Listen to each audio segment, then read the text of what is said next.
नमस्कार, मैं हूं विनीत। आज है 27 जून और दिन है शनिवार। आपका स्वागत है समय बुलेटिन टॉप 25 में। आइए नजर डालते हैं उत्तर प्रदेश की आज की बड़ी खबरों पर। राम मंदिर चंदा मामले पर सीएम योगी ने कहा, सबूत है तो एसआईटी को दें। मुजफ्फरनगर फैक्ट्री में 2 साल बंधक बनाकर मजदूरी का आरोप। रजिस्ट्री में आधार सिर्फ पहचान का प्रमाण, रिश्ते का नहीं। स्कूलों में रेबिज से बचाव की ट्रेनिंग। हाईकोर्ट ने ग्राम प्रधानों को प्रशासक बनाने पर लगाई रोक। लखनऊ अग्निकांड में पेट शॉप के फ्रीजर से लगी थी आग। और शनिवार 27 जून से मौसम बदलने के आसार। अब आगे के समाचार सुनते हैं विस्तार से। राम मंदिर चंदा मामले पर सीएम योगी बोले, सबूत है तो एसआईटी को दें। मुख्यमंत्री योगी आदित्यनाथ ने राम मंदिर चंदा मामले पर कहा, जिसके पास भी सबूत है वो एसआईटी को उपलब्ध कराए। उन्होंने कहा कि एसआईटी की रिपोर्ट मिलते ही कार्रवाई शुरू हो चुकी है और जन आस्था से जुड़े मामलों में जीरो टॉलरेंस की नीति अपनाई जाएगी। मुख्यमंत्री ने विपक्ष पर निशाना साधते हुए कहा कि राम भक्तों की आस्था के साथ खिलवाड़ करने वालों के खिलाफ कानून के अनुसार कार्रवाई होगी। रजिस्ट्री में आधार सिर्फ पहचान का प्रमाण, रिश्ते का नहीं। उत्तर प्रदेश सरकार ने संपत्ति रजिस्ट्री प्रक्रिया में बड़ा बदलाव किया है। अब आधार कार्ड केवल पहचान और पते के प्रमाण के रूप में स्वीकार किया जाएगा। आधार पर दर्ज माता पिता, पति पत्नी या पारिवारिक संबंधों को कानूनी प्रमाण नहीं माना जाएगा।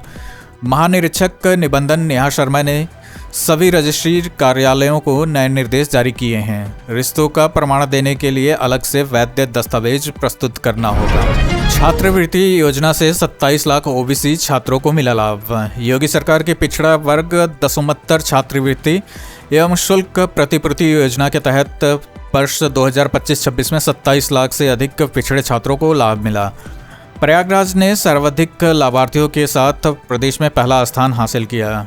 योजना का लाभ 2 लाख रुपए तक वार्षिक आय वाले परिवारों के छात्रों को दिया जाता है। स्वीकृत छात्रवृत्ति और शुल्क प्रतिपूर्ति की राशि सीधे लाभार्थियों के बैंक खातों में डीबीटी के माध्यम से भेजी जाती है। स्कूलों में रेबिज से बचाव की ट्रेनिंग। उत्तर प्रदेश के स्कूलों में छात्रों और शिक्षकों को रेबिज से बचाव का विशेष प्रशिक्षण दिया जाएगा। स्वास्थ्य और पशुपालन विभाग संयुक्त अभियान के तहत पशुओं के काटने पर प्राथमिक उपचार और एंटी रेबिज टीके की जानकारी देंगे। प्रशिक्षण में डमी पीड़ित के माध्यम से व्यवहारिक अभ्यास भी कराया जाएगा। वर्ष 2024 में देश भर में रेबिज से 154 मौतें हुई हैं, जबकि 37.17 लाख से अधिक लोग पशुओं के काटने या खरोचने का शिकार हुए। राम मंदिर चढ़ावा विवाद 7 जून से एफआईआर तक, जानिए पूरी टाइमलाइन। राम मंदिर चढ़ावा विवाद 7 जून को अखिलेश यादव के सोशल मीडिया पोस्ट से चर्चा में आया। इसके बाद भाजपा नेता डॉक्टर रजनीश सिंह ने प्रधानमंत्री कार्यालय को पत्र भेजकर सीबीआई जांच की मांग की। ट्रस्ट ने गबन के आरोपों से इनकार किया और चंपत राय ने वीडियो जारी कर सफाई दी। 13 जून को मुख्यमंत्री योगी आदित्यनाथ के निर्देश पर 3 सदस्यीय एसआईटी गठित हुई, जिसके बाद जांच के आधार पर एफआईआर दर्ज कर कार्रवाई शुरू की गई। अमरनाथ यात्रा लखनऊ से पहला जत्था रवाना। अमरनाथ यात्रा की तैयारियों के बीच लखनऊ से 40 सेवादारों का पहला जत्था रवाना हो गया। उप मुख्यमंत्री ब्रजेश पाठक ने तिलक नगर से हरी झंडी दिखाकर दल को रवाना किया। श्री अमरनाथ सेवा संस्थान के अनुसार राजधानी से 10,000 से अधिक श्रद्धालु यात्रा के लिए पंजीकरण करा चुके हैं। 3 जुलाई से शुरू होकर 28 अगस्त तक चलने वाली 57 दिवसीय यात्रा के दौरान मणिग्राम में प्रतिदिन 3 से 5,000 श्रद्धालुओं के लिए निःशुल्क भंडारे की व्यवस्था भी रहेगी। यूपी टेट परीक्षा में सीसीटीवी से रिकॉर्डिंग। 955 केंद्रों पर लगभग 20 लाख परीक्षार्थी। उत्तर प्रदेश शिक्षक पात्रता परीक्षा यूपी टेट 2 से 4 जुलाई तक 60 जिलों के 955 केंद्रों पर आयोजित होगी। परीक्षा में 19,94,661 अभ्यर्थी शामिल होंगे। सभी केंद्र सीसीटीवी निगरानी में रहेंगे और प्रश्न पत्र खोलने से लेकर सील करने तक की पूरी प्रक्रिया की वीडियोग्राफी होगी। कक्ष निरीक्षकों से नो रिलेशन सर्टिफिकेट लिया जाएगा तथा उनका कक्ष आवंटन स्टैटिक मजिस्ट्रेट करेंगे। परीक्षा केंद्रों पर मोबाइल तथा अन्य इलेक्ट्रॉनिक उपकरण पूरी तरह से प्रतिबंधित रहेंगे। आईआईएम लखनऊ में एआई कोर्स शुरू, 60 सीटों पर 450 से ज़्यादा आवेदन। आईआईएम लखनऊ नए सत्र से 12वीं के बाद 4 वर्षीय BS in artificial intelligence and business analytics course शुरू कर रहा है। 60 सीटों के लिए अब तक 450 से ज़्यादा आवेदन प्राप्त हो चुके हैं, जिनमें जेईई एडवांस के टॉप 100 रैंक वाले अभ्यर्थी भी शामिल हैं। आवेदन की अंतिम तिथि 3 जुलाई है। संस्थान ने मेधावी छात्रों को फीस में विशेष छूट देने की भी तैयारी की है। 30 पीपीएस अफसरों का प्रमोशन मंजूर, जल्द बनेंगे आईपीएस। संघ लोक सेवा आयोग की विभागीय पदोन्नति समिति ने उत्तर प्रदेश के 30 पीपीएस अधिकारियों को आईपीएस कैडर में पदोन्नति देने की प्रस्ताव को मंजूरी दे दी है। इनमें 1997, 1998, 1999 और 2000 बैच के अधिकारी शामिल हैं। नई दिल्ली में हुई बैठक के बाद अब राज्य सरकार की अधिसूचना जारी होने का इंतजार है। मुजफ्फरनगर फैक्ट्री केस, 2 साल बंधक बनाकर मजदूरी का आरोप। मुजफ्फरनगर की फैक्ट्री से मुक्त कराए गए 12 कथित बंधुआ मजदूरों ने 2 साल तक जबरन मजदूरी, मारपीट और अमानवीय व्यवहार के आरोप लगाए हैं। पीड़ितों के अनुसार उन्हें पर्याप्त भोजन नहीं दिया जाता था और विरोध करने पर बेल्ट से पीटा जाता था। मामले की जांच के लिए एसआईटी गठित की गई है। 2 आरोपियों शिवा त्यागी और प्रदीप बलियान को गिरफ्तार कर जेल भेज दिया गया है, जबकि मुख्य आरोपी अंकित बलियान की तलाश जारी है। 27 जून से बदलेगा मौसम, कई राज्यों में तेज बारिश के आसार।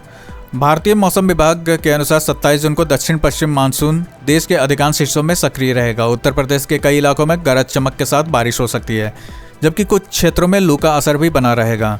बिहार, झारखंड, ओडिशा, पश्चिम बंगाल, सिक्किम, असम और मेघालय सहित पूर्वोत्तर राज्यों में व्यापक वर्षा का अनुमान है।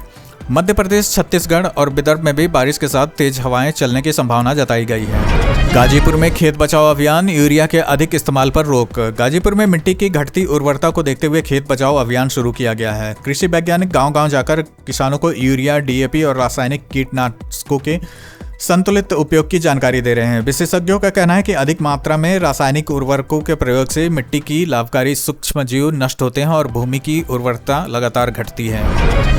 नाले में खड़े होकर बीजेपी पार्षद ने काटा केक, वीडियो वायरल।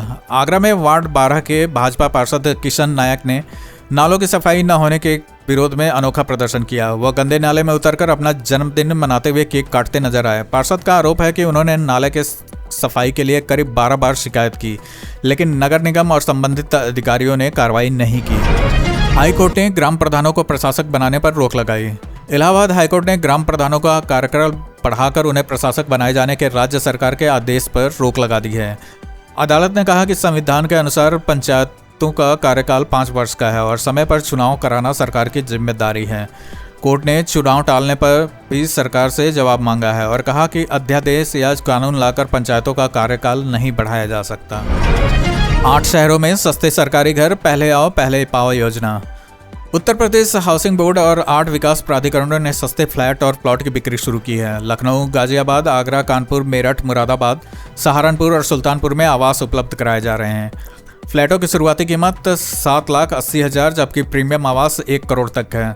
सभी परियोजनाएं रेरा पंजीकृत हैं और आवंटन पहले आओ पहले पाओ के आधार पर किया जाएगा। नोएडा प्राधिकरण के 390 करोड़ के मुख्यालय का आज उद्घाटन। मुख्यमंत्री योगी आदित्यनाथ आज सेक्टर 96 स्थित नोएडा प्राधिकरण के नए मुख्यालय का उद्घाटन करेंगे।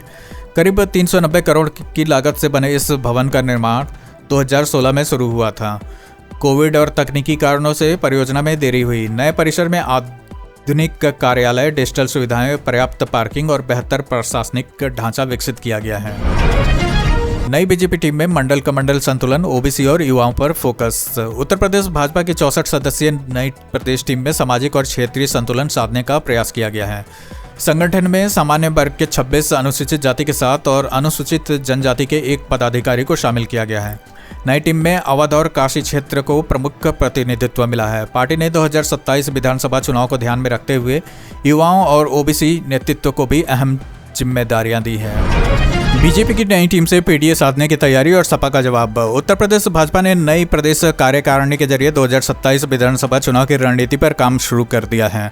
पार्टी ने प्रदेश अध्यक्ष पंकज चौधरी के नेतृत्व में ओबीसी, दलित और क्षेत्रीय संतुलन साधने का प्रयास किया है। सपा प्रमुख अखिलेश यादव का पूरा फोकस पीडीए यानी पिछड़ा, दलित और अल्पसंख्यक के समीकरण पर है। सपा का दावा है कि यूपी में पीडीए की आबादी 85 से 90% है। इसी फॉर्मूले से अखिलेश ने 2024 के लोकसभा चुनाव में सपा को यूपी की सबसे बड़ी पार्टी बनाने में कामयाबी हासिल की और बीजेपी को गहरा झटका दिया था। राम मंदिर एफआईआर पर अविमुक्तेश्वरानंद के सवाल, बड़े लोगों को क्यों छोड़ा।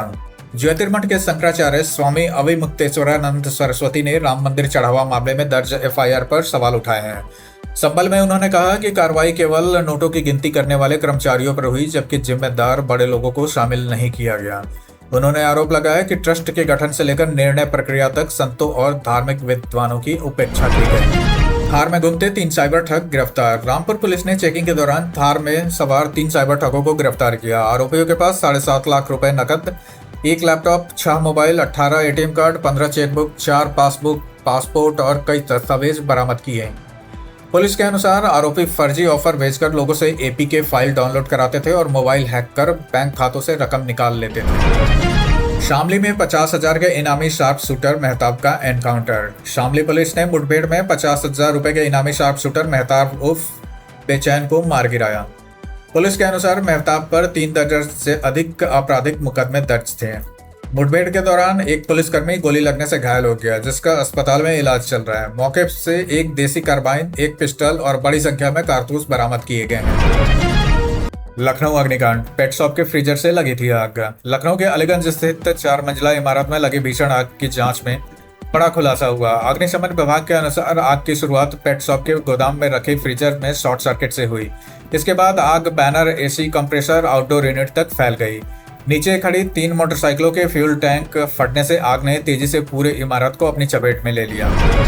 आजम खान के जौहर ट्रस्ट पर आयकर की कार्रवाई, पंजीकरण रद्द। आयकर विभाग ने सपा नेता आजम खान के मौलाना मोहम्मद अली जौहर ट्रस्ट का पंजीकरण रद्द कर दिया है।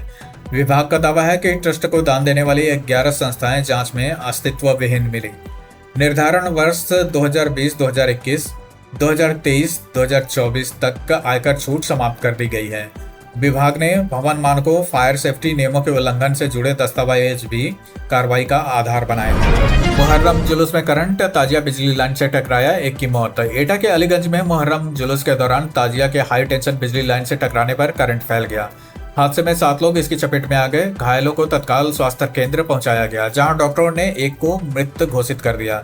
6 अन्य घायलों का इलाज जारी है। घटना गुरुवार शुक्रवार की रात पुरानी तहसील के पास हुई, जिसके बाद पुलिस ने मामले की जांच शुरू कर दी। जेवर एयरपोर्ट से रियल एस्टेट में उछाल, बड़ी खरीदारों की दिलचस्पी। नोएडा इंटरनेशनल एयरपोर्ट और यमुना प्राधिकरण क्षेत्र में तेजी से हो रहे विकास कार्यों के बीच रियल एस्टेट बाजार में नई हलचल देखी जा रही है। कई कारोबारी और निवेशकों का कहना है कि एयरपोर्ट, रेलवे कॉरिडोर और अन्य आधारभूत परियोजनाओं के कारण जमीन और संपत्तियों की मांग लगातार बढ़ रही है। कुछ खरीदार पसंदीदा संपत्ति के लिए तय कीमत से अधिक भुगतान करने को भी तैयार हैं।